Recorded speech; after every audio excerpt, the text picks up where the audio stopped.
Halo teman-teman, selamat datang di channel Slow Tips. Buat teman-teman Slow, aku berharap kalian tetap sehat selalu. Dan jangan lupa untuk selalu menjaga kesehatan di era gemburan cinta yang tak menentu. Dan juga aku berharap teman-teman Slow tak terjerumus di dalam lingkaran tangan yang dipenuhi oleh pelicin. Oke, di video kali ini aku akan menceritakan film yang berjudul My Name yang dirilis pada tahun 2021. Ladies and gentlemen, please enjoy this video.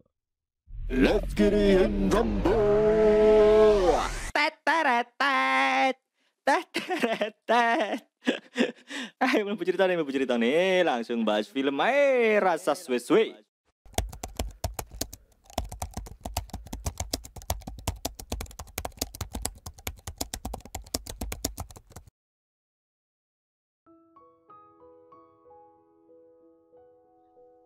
Di awal cerita terlihat seorang cewek yang bernama Yoon Ji-woo yang merupakan pelajar SMA. Di sini Yoon Ji-woo hidup seorang diri. Diketahui ayahnya merupakan bandar narkoboy. Namun di saat ini ayahnya menghilang dan menjadi buronan polisi. Setiap hari Yoon Ji-woo selalu didatangi polisi yang dimana mereka ingin mencari tahu keberadaan ayahnya. Namun di sini Yoon Ji-woo hanya diam tak menghiraukan mereka. Hingga nasib malang yang dialaminya juga berdampak di sekolahnya. Karena saat ini Yoon Ji-woo dikucilkan dan dimusuhi oleh kelompok membuli di kelasnya. Namun dirinya hanya diam tak melawan. Tak berhenti di situ, pihak sekolah berniat memindahkan Yoon Ji-woo ke tempat sekolah lain. Karena pihak sekolah tak ingin nama baik sekolah menjadi buruk. Mendengar hal itu membuat Yoon Ji-woo kecewa. Hingga rasa kecewa itu menjadi emosi yang tak terbendung. Dirinya sudah muak dengan apa yang sudah terjadi. Kemudian saat tiba di kelas, Yoon Ji-woo melihat sekelompok pembuli sedang memangsa korbannya.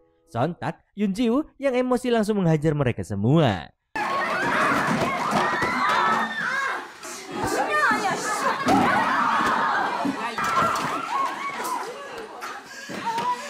Hingga pertarungan itu pun dimenangkan oleh Yoon Ji-woo. Selang beberapa waktu, Yoon Ji-woo yang masih emosi kemudian menyerang mobil polisi dan kabur dari sana. Hingga diketahui di saat itu Yoon Ji-woo berulang tahun yang ke-17, yang dimana di depan pintu rumahnya terlihat kue dan kado ulang tahun, dan sosok pengirim itu adalah ayahnya sendiri. Namun untuk saat ini Yoon Ji-woo sangat kesal, karena sebulan yang lalu dirinya mencoba untuk menghubungi ayahnya, namun tak ada respon jawaban. Hingga di waktu yang sama Yoon Ji-woo menerima telepon dari seseorang, yang ternyata itu adalah ayahnya. Terlihat ayahnya yang memakai telepon umum untuk mengucapkan selamat ulang tahun kepada putrinya. Dirinya berjanji akan kembali ke rumah setelah membereskan semua masalah. Namun Yoon Ji-woo yang sudah kecewa, dirinya sudah tak peduli dengan ayahnya dan menganggap dirinya tak memiliki seorang ayah. 어떻게 얘기해? 전화도 꺼질 거 없어. 뭘 하는지 하나도 모르는데. 내가 조폭딸이라는 소문이 나서 학교에서 아무나한테 말 안 걸어. Kemudian ayahnya baru mengetahui jika banyak pesan putrinya yang baru masuk di ponselnya. Sontak hal itu membuat ayah Yoon Ji-woo gelisah karena mengkhawatirkan keadaan putrinya. Hingga akhirnya ayahnya memberanikan diri untuk menemui putrinya. Setelah tiba di sana, ayahnya melihat polisi yang mengintai rumahnya dan langsung menghajarnya. Di sisi lain, Yoon Ji-woo yang terlihat tertidur namun tak butuh waktu lama dirinya terbangun karena mendengar suara ayahnya. Kemudian di saat Yoon Ji-woo ingin membukakan pintu, tiba-tiba suara tembakan terdengar. Sontak suasana menjadi tegang dan Yoon Ji-woo berteriak histeris. Kemudian terlihat ayahnya yang mencoba menahan pintunya agar putrinya tak keluar dari rumah.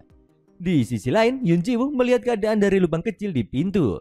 Di sini dirinya tak bisa melihat sosok pelaku yang melukai ayahnya. Kemudian sosok tersebut kabur dari tempat itu. 아빠 아니야. 잠깐만 나가볼래. Singkat cerita, terlihat acara pemakaman ayah Yoon Ji-woo, dirinya tak berhasil diselamatkan. Namun sebelum kepergiannya, ayahnya meminta maaf kepada putrinya jika dirinya tak bisa menepati janjinya untuk membahagiakannya. Selang beberapa waktu, kelompok rekan bisnis ayahnya datang untuk memberikan penghormatan yang terakhir. Kemudian Yoon Ji-woo bertemu dengan salah satu rekan ayahnya yang bernama Mujin. Di sini Yoon Ji-woo menyalahkan ini kepadanya karena menyeret ayahnya ke dalam dunia kejahatan. Di sini diketahui jika Mujin merupakan pimpinan perusahaan pemasok narkoboy terbesar di Asia. Kemudian Yun Ji-woo bertanya siapa dalang yang telah membunuh ayahnya. Namun Mujin hanya menjawab jika ayahnya sudah dianggap seperti saudaranya sendiri dan ayah yang baik.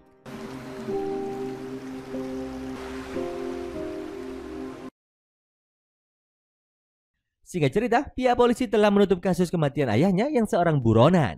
Sontak hal itu membuat Yun Ji-woo sangat kesal. Hingga akhirnya dirinya menemui Mujin untuk meminta bantuan, yang dimana Yun Ji-woo ingin mencari pelaku dan membalaskan dendam ayahnya. Namun di sini Mujin menolak membantunya dan menyuruh Yun Ji-woo untuk mengurungkan niatnya, karena Mujin tahu jika Yun Ji-woo sangat lemah dan tak akan mampu membalas dendam ayahnya. Hingga cuaca hujan deras terlihat sosok pria datang ke rumah Yun Ji-woo. Di sini dirinya mengira pria tersebut adalah pelakunya. Awalnya Yun Ji-woo ketakutan, hingga akhirnya dirinya pun memberanikan diri untuk keluar dari rumahnya. Namun sayang, sosok pria itu telah pergi dari sana.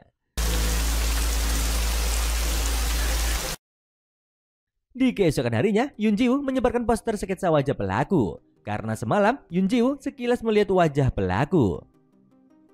Dan di dalam poster tersebut dirinya menuliskan akan memberikan imbalan 5 juta jika menemukannya. Kemudian terlihat Mujin tak sengaja melihat poster tersebut. Di sisi lain, Yun Ji-woo menerima telepon dari nomor yang tak dikenal, yang dimana orang itu berkata jika dirinya melihat pelaku dalam poster tersebut. Kemudian memberitahu lokasinya dan menyuruh Yun Ji-woo untuk membawakan uang imbalannya. Singkat cerita, Yun Ji-woo bertemu dengan orang yang menelponnya. Namun sayangnya orang itu adalah penipu yang menginginkan uangnya saja. Di saat itu Yun Ji-woo mencoba melawannya, namun dirinya terdesak karena mereka mengeroyoknya.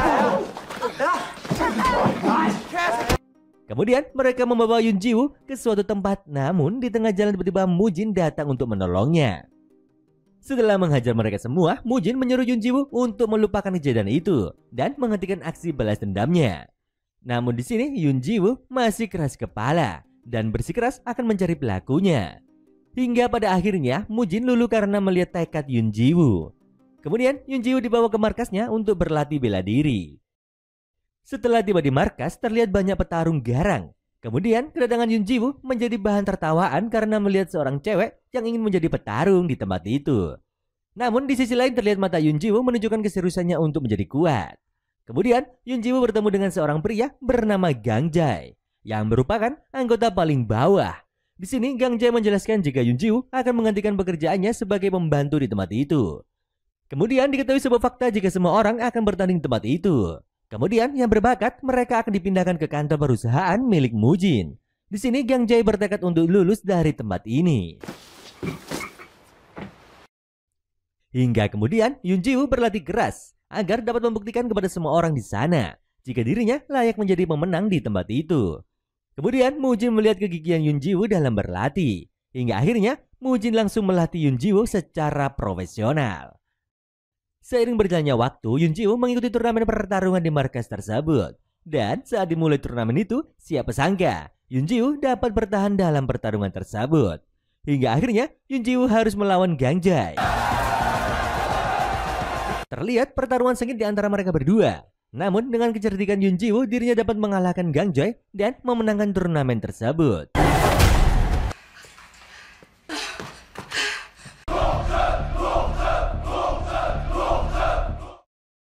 Setelah usai pertandingan, terlihat Gang Jae yang kesal. Dirinya merasa dipermalukan oleh Yun Ji-woo dan hal itu membuatnya ingin balas dendam kepada Yun Ji-woo. Yang dimana di saat itu Gang Jae mengajak temannya melakukan perbuatan yang tak pantas kepada Yun Ji-woo. Namun di sini Yun Ji-woo mencoba melawan aksi mereka dan pertarungan tak dapat dihindarkan. Dan kejadian itu dilihat oleh Mujin. Hingga akhirnya Gang Jae yang mendapat hukuman dan akan dikeluarkan dari organisasinya. Di sisi lain, asisten Mujin mendatangi Yun Ji-woo yang dimana asisten itu bernama Taiju. Dirinya ingin Yun Ji-woo pergi dari tempat ini karena Taiju sangat kesal setelah kepergian anggota berbakat yaitu Gang Jae. Namun di sini Yun Ji-woo menolak pergi karena dirinya harus berlatih keras agar dapat membalas dendamnya.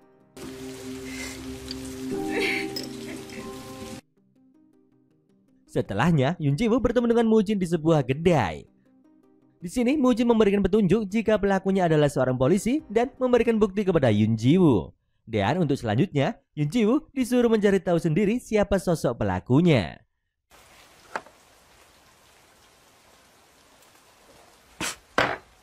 Setelahnya, Yun Ji-woo harus mulai mengatur sebuah rencana, yang dimana dirinya harus menyamarkan identitasnya dan memakai identitas palsu. Seiring berjalannya waktu, Yun Ji-woo berhasil menyamar dengan identitas palsunya. Dan di saat ini, dirinya menjadi anggota dalam kepolisian. Yun Ji-woo masuk dalam tim kejahatan Narkoboy. Kemudian terlihat Yun Ji-woo bersama rekannya akan menangkap bandar. Namun, aksi tak berjalan mulus. Karena saat itu, Yun Ji-woo tak mengetahui jika ada tim polisi lain yang menyamar sebagai pembeli. Polisi itu bernama Jeon-pil. Dan pada akhirnya, mereka tak berhasil menangkap bandar dan bos besarnya. 무슨 개소리야 이 씨. 자꾸 일어서!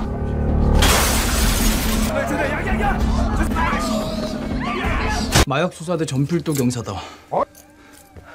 너 뭐하는 새끼냐? Di keesokan harinya, Yun Ji-woo bertemu dengan pimpinan divisi kejahatan Narkoboy.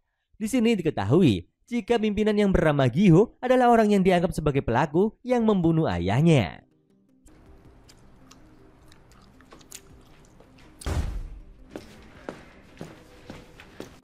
Saat malam harinya, Yun Ji-woo bertemu dengan Mujin untuk memberikan sebuah informasi. Setelahnya, Mujin memberikan senjata milik ayahnya. Karena di masa lalu mereka berdua sering memenangkan pertarungan dan ayahnya selalu membawa senjata itu. Kemudian, Mujin segera meminta Yun Ji-woo untuk segera menyelesaikan dendam ayahnya dengan senjata tersebut. Saat di kantor polisi, mereka menemukan narkoboy jenis baru. Kemudian, pimpinan Gi-ho ingin Jeon-pil bekerja sama dengan Yun Ji-woo. Namun, Jeon-pil menolak hal itu karena mengingat kejadian yang lalu. Namun, Gi-ho meyakinkannya jika Yun Ji-woo sangatlah berbakat. Di tempat lain, Mujin memberitahu Taiju jika Yun Ji-woo berhasil masuk ke dalam divisi kejahatan Narkoboy. Karena hal itu sangat menguntungkan organisasi Mujin. Di sisi lain, Taiju berkata jika dirinya meragukan kesetiaan Yun Ji-woo yang akan berkhianat kepada organisasi mereka. Kemudian terlihat Jeon-pil dan Yun Ji-woo setuju bekerja sama untuk menangkap pemakai narkoboy jenis baru yaitu Manggo. Di sini Yun Ji-woo membuktikan keahliannya agar Jeon-pil dapat mengakuinya. Terlihat di dalam gedung Yun Ji-woo dengan cepat menghabisi anak buah Manggo. Sontak hal itu membuat Jeon-pil terkejut melihat semua anak buah Manggo tumbang. Kemudian mereka berdua memaksa Manggo untuk menunjukkan barang jenis baru itu. Namun dirinya menolak mengakuinya jika barang itu tak ada di sini. Jeon-pil akhirnya pun mendesak Manggo. 내 파트너야. 놔줘. Hingga tak butuh waktu lama, Yun Ji-woo berhasil menemukan barang jenis baru yang disembunyikannya. Namun saat diinterogasi lebih dalam, Manggo tak mau bicara dari mana barang itu dia dapatkan. Di tempat lain terlihat sosok pria pengedar barang jenis baru ke wilayah kekuasaan Mujin. Yang ternyata mereka merupakan pendatang baru dalam bisnis tersebut. Dan sosok pria itu adalah Gang Jae. Yang ternyata setelah dikeluarkan dari organisasi Mujin, dirinya mulai bisnis di bidang yang sama. Namun dengan formula baru, yang dimana dirinya ingin merebut pasar Mujin sebagai balas dendamnya. Di sisi lain, Yun Ji-woo melaporkan kepada Mujin jika Manggo telah tertangkap dan menjelaskan barang jenis baru tersebut yang sudah memasuki wilayahnya. Dan hal itu membuat Mujin menyuruh Taiju untuk mencari informasi lebih lanjut mengenai keberadaan barang baru tersebut. Di markas polisi, terlihat Kapten Gi-ho mengumpulkan seluruh anggota divisi kejahatan Narkoboy, yang dimana mereka mendapatkan informasi jika sekarang kelompok Mujin telah melakukan pergerakan. Dan malam ini mereka akan menangkapnya. Namun sebelum berangkat seluruh anggota menyerahkan ponselnya dan mereka diberikan senjata. Dan posisi Mujin saat ini berada di pabrik produksi narkoboy yaitu di sebuah bengkel kapal. Hingga akhirnya pihak kepolisian tiba di tempat itu dan membagi timnya untuk bersiap-siap untuk melakukan penyergapan. Kemudian pihak polisi berhasil melumpuhkan beberapa penjaga di sana. Di sisi lain, Jeong-pil mengetahui tempat Mujin yang berada di dasar kapal. Di sini Jeong-pil menyuruh mereka untuk menyerahkan diri. Kemudian di waktu yang sama terdengar suara tembakan yang mengakibatkan listrik padam. Sontak suasana menjadi kacau, dimanfaatkan oleh Mujin untuk kabur dari tempat itu. Kemudian segera melenyapkan barang tersebut untuk menghilangkan jejak dan pihak polisi telah gagal menangkap Mujin. Setelah kejadian itu, pihak kepolisian mencari tahu tentang kegagalan mereka. Kemudian, di saat olah TKP, diketahui seseorang telah menembak saklar distrik dan ditemukan pistol di tempat itu. Yang ternyata seseorang itu adalah Yoon Ji-woo. Di saat itu dirinya membocorkan informasi kepada Mujin dan sengaja menaruh pistol tersebut, yang dimana pistol itu digunakan untuk menghabisi ayah Yoon Ji-woo. Dengan begitu, Yoon Ji-woo akan mengetahui siapa pelaku yang sebenarnya. Kemudian Kapten Gi-hyo membawa pistol itu untuk diselidiki di badan forensik. Di tempat lain, Yoon Ji-woo bertemu dengan Mujin. Dirinya menjelaskan jika rencana penangkapan itu dilakukan secara mendadak dan tak sempat memberitahu Mujin. Kemudian dirinya juga menambahkan jika organisasinya adalah sosok yang berkhianat. Di waktu yang sama terlihat Gang Jae yang beserta anak buahnya menyerang markas pelatihan milik Mujin. Aksi itu dilakukan secara brutal. Di sini Taiju berusaha untuk melawan namun dirinya kewalahan karena kalah jumlah. Hingga akhirnya Taiju memilih untuk menyerah. Singkat cerita, pihak polisi mengetahui kejadian tersebut dan mengetahui beberapa korban yang tewas dan juga barang narkoboy tertinggal di sana. Serta terlihat sebuah pesan yaitu aku telah kembali. Di sisi lain, Taiju tutup mulut untuk tak memberitahukan siapa pelakunya. Di keesokan harinya, Mujin beserta seluruh anggotanya dan terlihat juga Yoon Ji-woo untuk mengadakan acara pemakaman anak buahnya. Di markas kepolisian, Kapten Gi-hyo mengetahui dari rekaman CCTV siapa pelaku penyerangan di markas pelatihan Mujin, dan hal itu dimanfaatkan olehnya. Yang dimana dirinya berencana membebaskan Manggo untuk membuat perseteruan Minju dan Gang Jae. Setelahnya, Kapten Gi-hyo dapat meringkus semuanya, dan rencana tersebut diketahui oleh Yoon Ji-woo.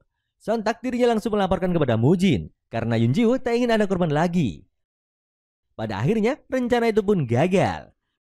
Namun Kapten Gi-hyo tak mempermasalahkan hal itu, karena dirinya mengetahui jika bisnis Mujin akan hancur, karena di dalamnya ada sosok yang berkhianat. Singkat cerita, Mujin mulai gelisah karena tempat produksi sebelumnya telah hancur, yang dimana dirinya belum menemukan barang barunya. Salah satu jalan adalah merebut pasar milik Gang Jae yang merupakan barang jenis baru.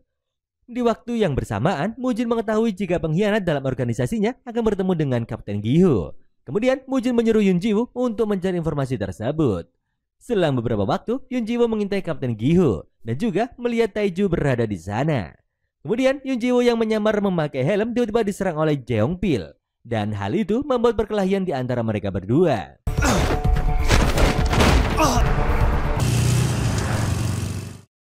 Setelah kejadian tersebut, Yoon Ji-woo mengetahui jika semua itu adalah jebakan kemudian memberitahu kepada Mujin. Namun dirinya tak menjelaskan jika Taiju berada di sana. Di sini diketahui jika Kapten Gi-hyo mencurigai sosok Yoon Ji-woo sebagai seorang yang menyamar di dalam timnya.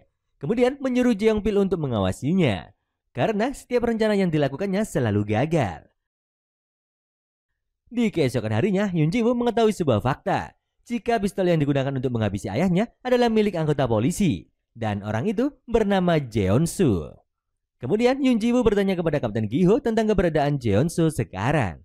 Kapten Gi-hyo berkata jika Jeon-soo adalah anggota timnya, namun Jeon-soo dihabisi oleh ayah Yoon Ji-woo saat penangkapannya. Sontak Yoon Ji-woo terkejut. Dirinya merasa bingung dan hal itu membuatnya bertanya-tanya kepada Mujin di saat mereka bertemu. Namun di sini Mujin menyangkal hal itu untuk tak percaya perkataan Kapten Gi-hyo, karena sejak dulu Kapten Gi-hyo ingin menjatuhkan ayahnya. Di tempat lain, Manggo bertemu dengan Gang Jae. Dirinya menjelaskan jika semua barangnya telah disita pihak kepolisian. Sontak Gang Jae langsung emosi setelah pertemuan itu.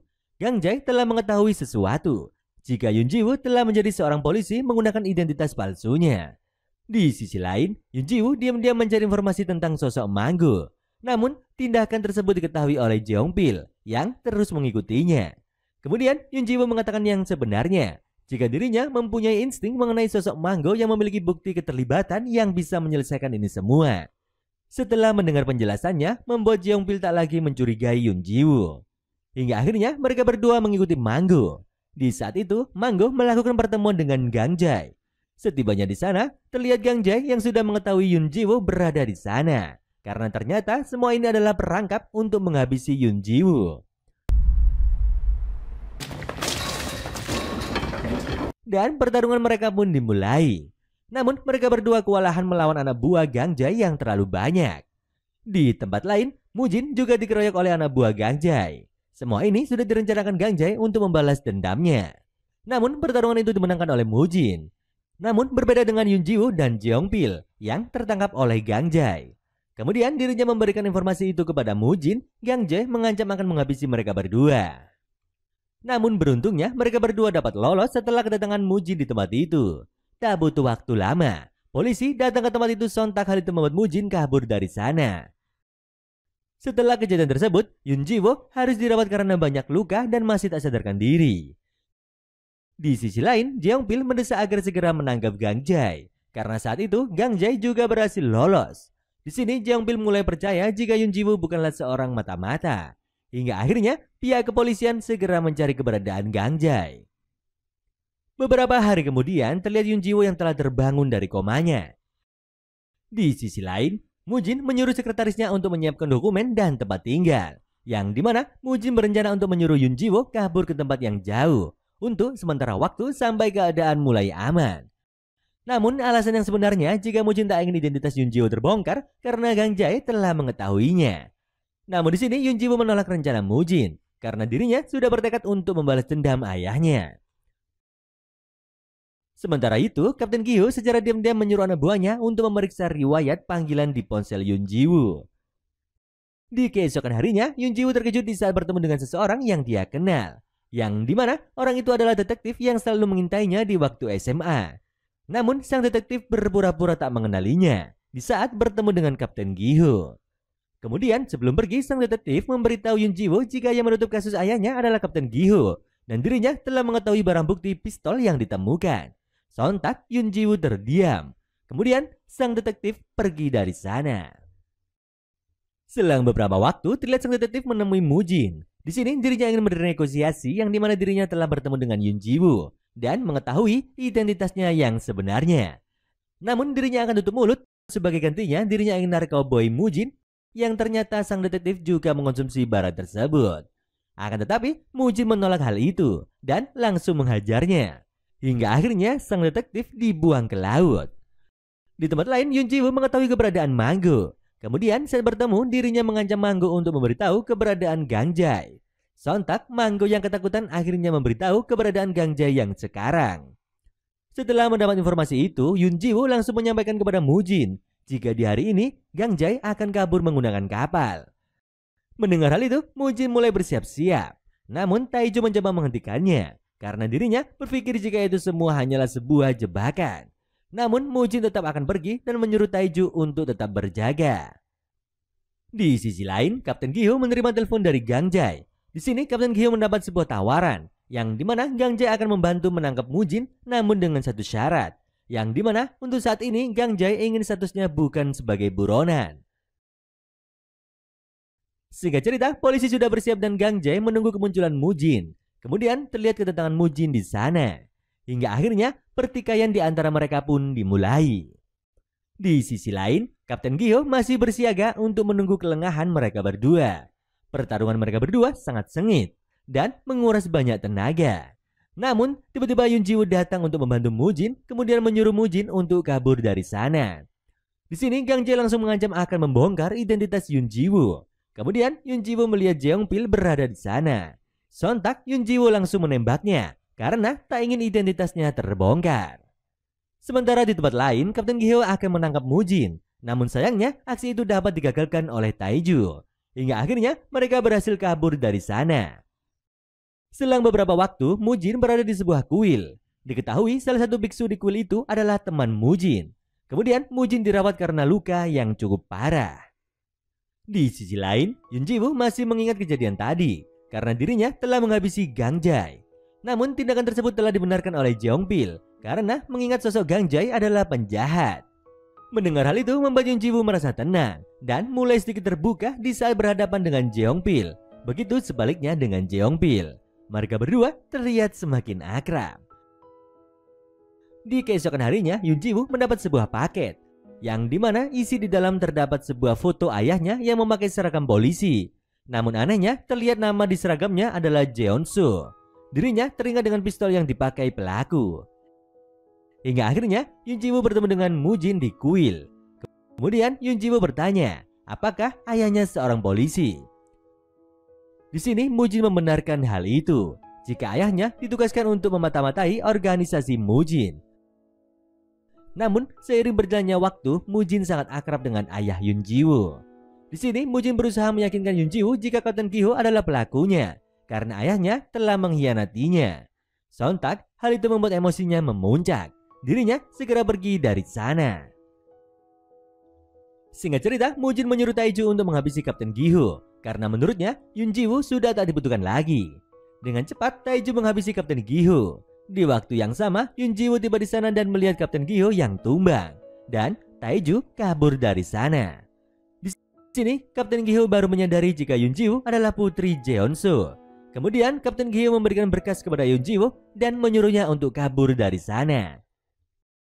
Kemudian, Yunjiwoo melihat catatan berkas tersebut dan mengetahui fakta yang sebenarnya, jika ayahnya hanya berpura-pura akrab dengan Mujin agar misinya tak dicurigai. Namun seiring berjalannya waktu, Mujin telah mengetahui jika Jeonsu merupakan seorang mata-mata dari kepolisian. Dan pada akhirnya, Mujin yang marah langsung menghabisi Jeonsu di saat menemui putrinya. Setelah mengetahui fakta itu, Yunjiwoo sangat sedih. Perasaan bercampur aduk jika pelakunya sangatlah dekat dengannya, yaitu Mujin itu sendiri. Dirinya merasa dimanfaatkan oleh Mujin. Singkat cerita, Yunjiwoo tiba-tiba diserang oleh Taiju bersama anak buahnya. Namun dirinya dapat melawan dan menghabisi mereka semua.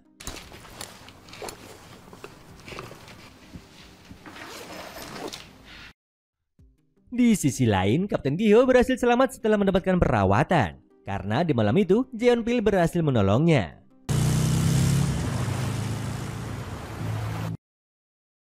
Di masa sekarang, hubungan di antara Yunjiwoo dan Jeonpil semakin dekat.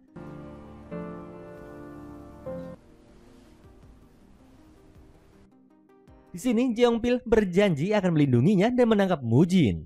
Akan tetapi, Mujin secara tiba-tiba datang menemui mereka berdua. Terlihat Mujin langsung menghabisi Jeonpil. Dengan satu tembakan saja, kemudian Mujin langsung kabur dari sana. Di sisi lain, Yunjiwoo masih tak percaya dengan apa yang terjadi. Dirinya kehilangan seseorang yang disayanginya.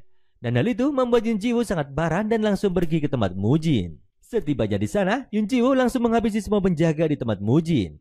Namun di saat sampai di ruangan Mujin, dirinya harus melawan orang yang kuat. Awalnya Yunjiwoo kewalahan.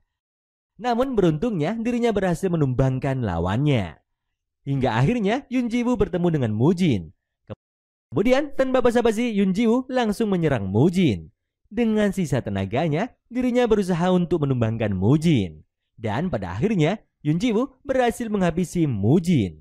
Di sini dirinya dapat membalas dendam ayahnya dan Jeonpil. Dan sekarang kehidupannya akan terus berlanjut dan selalu mengingat kenangan di saat bersama ayahnya dan juga Jeonpil. Dan kemudian film pun selesai. Dari cerita ini kita bisa mengambil pelajaran jika pergaulan yang negatif akan memperburuk keadaan kita. Oleh karena itu, marilah kita pintar-pintar untuk memilih pergaulan dan jangan sampai mudah terpengaruh. Bisa diibaratkan diam seperti keong laut, bergerak diterjang kancut maut.